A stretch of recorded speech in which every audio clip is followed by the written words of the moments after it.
চলো আমি এখন বেরিয়ে পড়েছি। আর আমার সাথে ছিল আমার শাশুড়ি। দেখো কি ভয়ঙ্কর দৃশ্য। বরকে বলেছি তোমার পকেট মারবো আর সেখান থেকে টাকা নিয়ে এখানে জমিয়ে রাখবো। হ্যালো বন্ধুরা, শুভ সকাল সবাইকে। আশা করছি সবাই ভালো আছো। এখন বাজে সকাল 7টার। আজকের ব্লগটা আমি এখান থেকেই শুরু করছি। আশা করছি আজকের ব্লগটা তোমাদের ভালো লাগবে। সকালবেলার সমস্ত কাজ প্রায় শেষের দিকে। কাজ শেষ করে মা উঠে পড়েছিল ছাদে, আর ছাদ থেকে পেরেছিল পাটকাঠি। তাই উঠোনটা আবার নোংরা হয়েছিল। পাটকাঠিগুলো আমি সব ঘরে রেখে এসেছিলাম, আর ছোটো ছোটো পাটকাঠিগুলো হাতে করে তুলে নিয়ে রেখে আসলাম। এখন যেহেতু উঠোনটা নোংরা হয়েছে তাই আবার ঝাড় দিতে হবে, তাই ঝাঁটা নিয়ে চলে আসলাম উঠান ঝাড় দেওয়ার জন্য। আর আমি উঠান ঝাড় দিচ্ছিলাম, আর পাশের বাড়ি আমার একটা ছোট্ট দেওর আছে। দেওরটা না আমাকে ধাঁধা ধরছিল, এটা সেটা সব উত্তর দিতে বলছিল। যাই হোক আমি পারছিলাম না। আর আজকে সকালবেলা মনটা না খারাপ হয়ে গেল। আমাদের বাড়িতে একটা বেড়ালে 3টে বাচ্চা দিয়েছিল, তার মধ্যে আজকে একটা মারা গেল। সত্যি খুব কষ্ট লাগছিল। ছোট্ট ছোট্ট ছিল, কি সুন্দর ঘুরে ঘুরে বেড়াচ্ছিল, বেশ মজা লাগতো। আমি তো সবসময় ওদেরকে নিয়ে খেলা করতাম। আর এই বিড়ালটা না এইরকমই হয়, যখনই বাচ্চা দেয় তখনই মারা যায়। আর ওই যে ওখানে একটা ভয়ে লুকিয়ে পড়েছিল, ওখান থেকে উঁকি মারছিল। যাই হোক সকালবেলা রান্নার দায়িত্ব আজকে আমার ছিল না। আজকে সকালবেলা মা রান্না করেছে, মা রান্না করছিল। আর আজকে আমার বরের কাজে যাওয়ার টাইম হয়ে গেছে, তাই ও ঘুম থেকে উঠে পড়েছে। ওকে খেতে দিয়েছি, ও খাওয়া দাওয়া করে চলে গিয়েছে কাজে। আর এখন আমি চলে এসেছি ঘরে বিছানা গোছাতে। যেহেতু সকালবেলা ঘুমিয়ে থাকে, তাই আমি যখন ঘুম থেকে উঠি তখন বিছানাটা তোলা হয় না।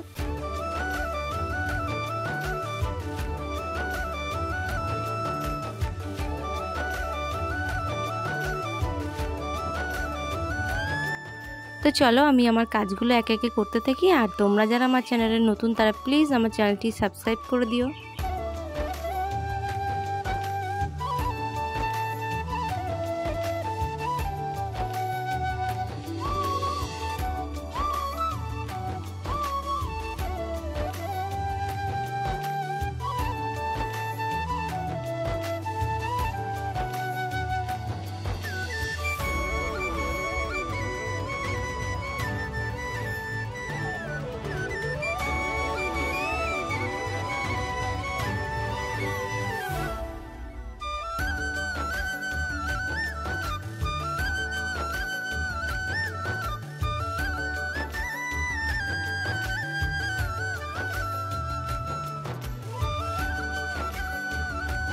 ঘরের বিছানা তুলে ঘর ঝাড় দিয়ে এখন চলে এসেছিলাম বাইরে।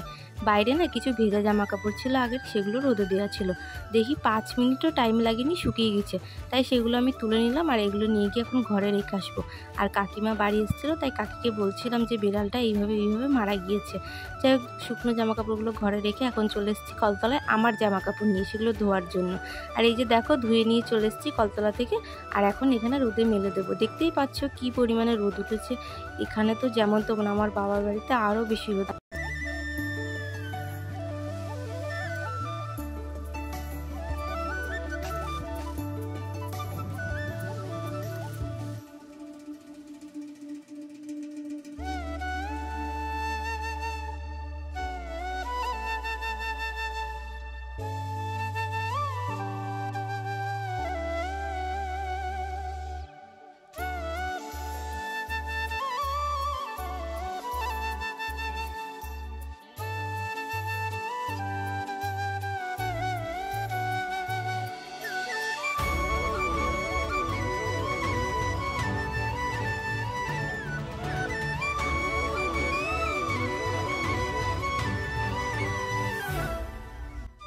জামা কাপড়গুলো মেলে দিয়ে আমি ভাত খেয়ে নিয়েছিলাম। আর ভাত খেয়ে না কিছু বাসন ছিল, সেগুলো ধুয়ে নিয়েছিলাম। ধুয়ে নিয়ে ঘরে চলে এসেছিলাম। আবার গিয়েছিলাম বাইরে, দেখি কি ফুল গাছগুলো রোদে কি রকম হয়ে গিয়েছে। দেখো তো কি সুন্দর ফুলটা, কুড়িটা পুরো নিচের দিকে মুখ করে বসে আছে। আর স্নান টান করে চলে এসেছিলাম দুপুরের ভাত নিয়ে। আজকে কি কি রান্না হয়েছিল সেটা তো দেখতেই পেলে। তো চলো আমি ভাত খেতে থাকি, আর তোমরা ভিডিওটিতে একটি লাইক করে দিও। দুপুরে খাওয়া দাওয়া করে না একটা শান্তিতে ঘুম দিয়ে দিয়েছিলাম। ঘুম থেকে উঠেছিলাম, আর এখন প্রায় সন্ধে হয়ে গিয়েছে। তাই একটু গাছগুলোতে জল দিয়ে দিয়েছিলাম। দেখতেই পেলে আগের যে গোলাপ গাছটার কি অবস্থা। তাই ছাদের উপর একটা চাল কুমড়ো গাছ ছিল, ড্রাগন ফল গাছ ছিল, তো সেগুলোতে একটু জল দিয়ে নিলাম। আর এখানে চাল কুমড়ো গাছ হয়েছে বলে বাবা দেখো পাটকাঠি দিয়ে কীরকম চাল কুমড়ো গাছ ওঠার মতো জায়গা করে দিয়েছে। তো যাই হোক, দেখি এখন কি হয়। আমার তো মনে হচ্ছে হবে কি হবে না জানি না। এরপর ছাদ থেকে চলে এসেছিলাম নিচেই, আর এই গোলাপ গাছগুলোতে জল দিয়ে নিচ্ছিলাম। শুধু গোলাপ গাছ না, যত রকমের গাছ ছিল যেগুলো দরকারি আর কি, সেগুলো সবগুলোতে একে একে জল দিচ্ছিলাম। আর এই গোলাপ গাছ দুটো আমরা অনেক দিন এনেছি, এই প্রথমবার ফুল ফুটছে। জানো তো, কোনো ফুল বা ফল গাছ বাড়িতে লাগালে সেটাই যখন ফুল বা ফল হয়, আমার না খুব মজা লাগে। কার কার ভালো লাগে অবশ্যই কমেন্টে জানিও। আর এই ফুল গাছটা আমার মামা দিয়েছিল, এটা পরে নিয়ে এসেছিলাম। এটাতে দেখি সবার আগে আগেই ফুল ফুটেছে। সন্ধেবেলা রেডি হয়ে গেছিলাম, আজকে ছিল চৈত্র মাসের শেষ দিন, মানে চড়কের দিন। তো সন্ধেবেলা আমাদের বাড়ির পাশে এখানে মেলা হচ্ছে, তাই সেখানে যাব। তো চলো, আমি এখন বেরিয়ে পড়েছি। আর আমার সাথে ছিল আমার শাশুড়ি মা আর আমি। এই যে রাস্তায় আমাদের বাড়ির সামনে চলে এসেছি, আর এখনই সবেমাত্র এই যে মেলায় ঢুকবো। দেখো, দেখতেই পাবে তোমরা। এই মেলাটা না একদমই আমাদের বাড়ির কাছে, আমাদের বাড়ি থেকে হয়তো 2 মিনিট লাগবে হেঁটে যেতে। আর দেখো সন্ধেবেলায় যে পরিমাণে ভিড় হয়েছে, এখনও তো চড়ক ঘোরানো শুরু হয়নি, তাই এত ভিড় হয়েছে। এরপর জানি না কি হবে। তো চলো তোমরা ভিডিওটা দেখতে থাকো।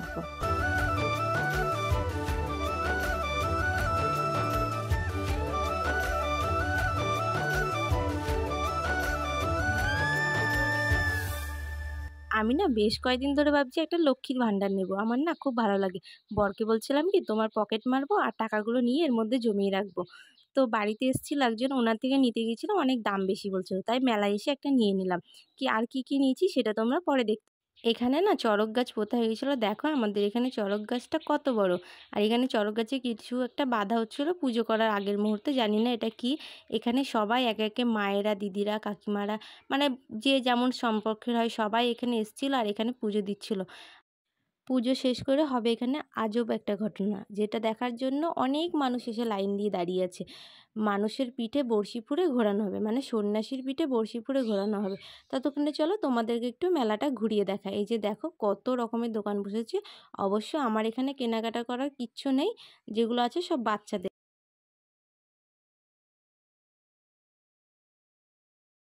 এই যে এখানে সব কিছু জোগাড় চলছে। এখানে একটা টেবিল রেখেছে, আর উপর থেকে দুটো সুতো মানে দড়ি টাঙিয়েছে, যেটার মধ্যে সন্ন্যাসীরা ঝুলে ঘুরবে চারিদিকে।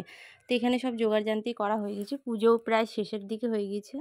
আমরা ভেবেছি এই মনে হয় সন্ধেবেলায় শুরু হয়ে যাবে, কিন্তু এসে দেখি যে না, এখানে এখনও কিছুই শুরু হয়নি, সবে পুজোয় বসেছে। আর এই যে এখানে যেগুলো দেখছো সাদা সাদা, এগুলো হলো সব সোনা রূপোর টিপ।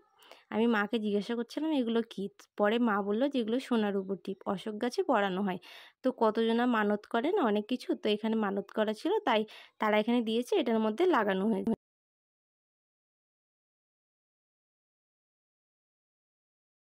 এই যে দেখো সেই সন্ন্যাসী চলে এসছে, যার পিঠে বড়শি গীতা আছে। তো তোমরা দেখতেই পাচ্ছ দুটো বড়শি গেঁথা আছে পিঠে, আর ইনি এখন চারিদিকে ঘুরে বেড়াচ্ছে আর বড়শিগুলো নাড়াচ্ছে। প্রথমে জানো তো আমার দেখে না ভীষণ মাথাটা ঘুরে গিয়েছিল, আমি না এসব একদম দেখতে পারি না। কিন্তু পরে আস্তে আস্তে ভাবলাম যে এগুলো তো ঠাকুরের, এগুলোতে কিছু হবে না। এই যে দেখো কীরকম লাগছে, দেখে তো আমার ভীষণ কষ্ট লাগছিল। তবে এটা সত্যি যে ওনার কোনো ব্যথা লাগে, ঠাকুরের একটা মহিমা আছে না। যাই হোক, এই ভিডিওটা যেহেতু চড়ক পুজোর দিন, এই বছরের লাস্ট দিন, আমার না শরীর খারাপ ছিল, তাই আমি ভিডিও এডিট করতে পারিনি। ভিডিওটা আজকে দিচ্ছি, যাই হোক কিছু মনে করো না, ভিডিওটি দেখো। আর ভিডিওটি ভালো লাগলে অবশ্যই লাইক করে দিও। চলো,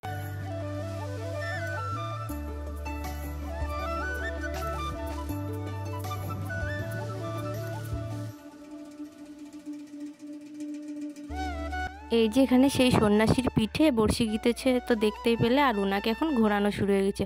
দেখো কি ভয়ঙ্কর দৃশ্য। সবাই বলছিল কি, যাদের হার্টের সমস্যা আছে তারা এখান থেকে দূরে যেও, কোনো বিপদ হলে আমরা দায়ী নেব না, তোমরা আগে থেকে এখান থেকে সরে যেও।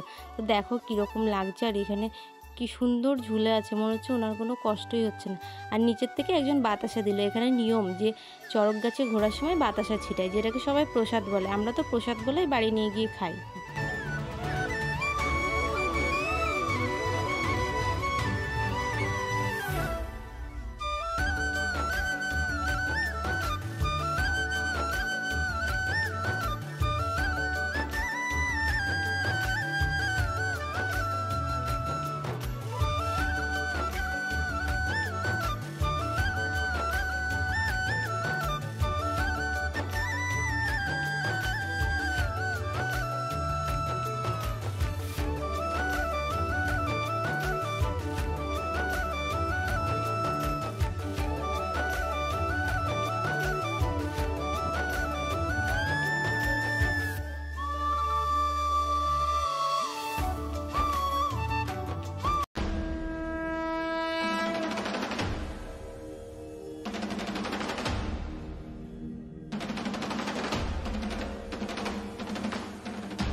না অনেক মায়েরা তারপর বাবারা অনেক বাচ্চাদের জন্য মানত করেছিল যে যে সন্ন্যাসীর পিঠে বড়শি ঘোরাবে সেই সন্ন্যাসীর কোলে হয়তো তাদের বাচ্চাদের ঘোরাবে চড়ক গাছে নিয়ে।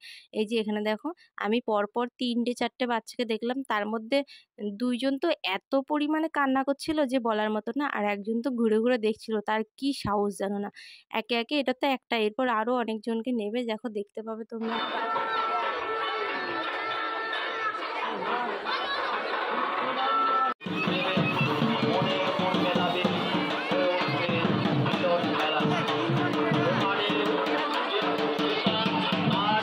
এখন না চড়ক ঘোরানো শেষ হয়ে গেছে, তাই দলে দলে সবাই সবার মতো বাড়ি চলে যাচ্ছে। তো চলো আমিও বাড়ি চলে যাই, দেখা হচ্ছে বাড়ি গিয়ে। এখানে নিয়েছিলাম একটা লক্ষ্মীর ঘর, বরকে বলেছি তোমার পকেট মারবো আর সেখান থেকে টাকা নিয়ে এখানে জমিয়ে রাখবো। আর নিয়েছিলাম 2টো পুতুল, কি সুন্দর দেখো, এটা বাঘ না কুকুর বোঝা যাচ্ছে না, কিন্তু বেশ সুন্দর লাগছে, বেশ শোকেসে রেখে দিলে না দারুণ লাগবে। তো এই 2টো নিয়ে নিয়েছি, 2টোর মনে হয় 50 টাকা নিয়েছে, আমি ঠিক দামটা খেয়াল নেই। আর এখানে নিয়েছিলাম দিদির মেয়ের জন্য খেলনা, ওকে ফোন করে জিজ্ঞাসা করেছিলাম, ও বলেছিল এইসব খেলনা নিতে, তাই ওর জন্য 1 প্যাকেট খেলনা নিয়েছিলাম। তো আজকের মতো ভিডিওটা এখানেই শেষ করছি। ভিডিওটি কেমন লাগলো অবশ্যই কমেন্টে জানিও। ভিডিওটি ভালো লেগে থাকলে অবশ্যই লাইক কমেন্ট শেয়ার করে দিও। আর চ্যানেলে যদি নতুন হয়ে থাকো চ্যানেলটি সাবস্ক্রাইব করে দিও। তো এই ভিডিওটা যেহেতু মানে এই বছর লাস্ট দিনে, তো যেহেতু আমার শরীর খারাপ ছিল তাই ভিডিওটা পোস্ট করতে দেরি হলো। তো চলো দেখা হচ্ছে পরের ভিডিও।